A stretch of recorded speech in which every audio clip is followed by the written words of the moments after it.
Hello bachcho, let's see this question. The question says the stress strain curves of three wires of different materials are shown in figure. P, Q and R are the elastic limits of the wires. Statement 1, elasticity of wire P is minimum. Statement 2, elasticity of wire Q is maximum. Statement 3, tensile strength of R is maximum. Which of the following statements is are correct. और हमें चार options दे रखे। तो हमें जो graph है उसको देखकर पता करना है कि जो हमारे तीन स्टेटमेंट्स हैं उनमें से कौन सा करेक्ट है और कौन सा इनकरेक्ट है। तो इस क्वेश्चन में जो की कंसेप्ट इन्वॉल्व होगा वो होगा Hooke's law. Hooke's law of elasticity. क्या कहता है हुक्स लॉ ऑफ इलास्टिसिटी?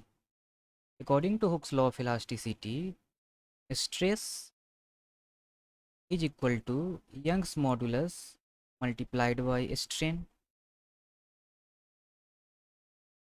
यहाँ से हम फाइंड आउट करते हैं कि strain sigma is equal to stress divided by Young's modulus.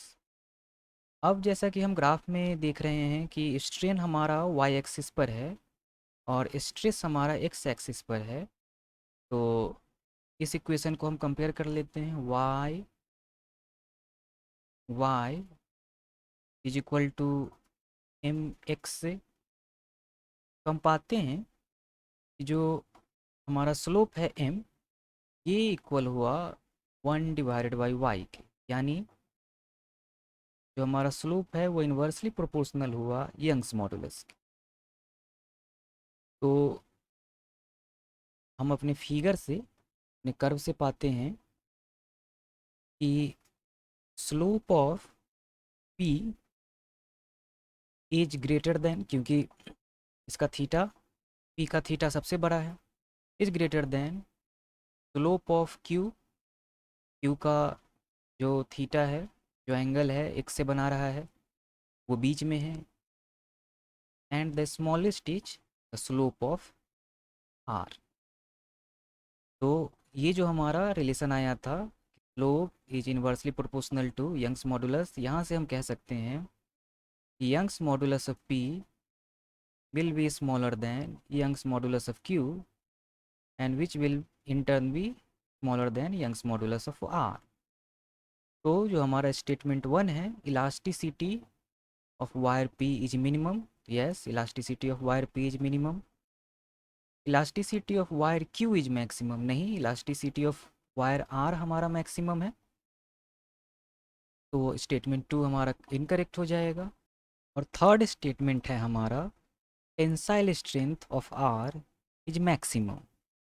अब हम जानते हैं कि जो टेंसाइल स्ट्रेंथ होता है ये हमारा डिपेंड करता है ब्रेकिंग स्ट्रेस पर। ये डायरेक्टली प्रोपोर्शनल होता है ब्रेकिंग स्ट्रेस के। और फिगर से हम देख सकते हैं कि ब्रेकिंग स्ट्रेस वायर आर के लिए सबसे ज़्यादा है। तो जो हमारा टेंसाइल स्ट्रेंथ होगा वो वायर आर का मैक्सिमम होगा।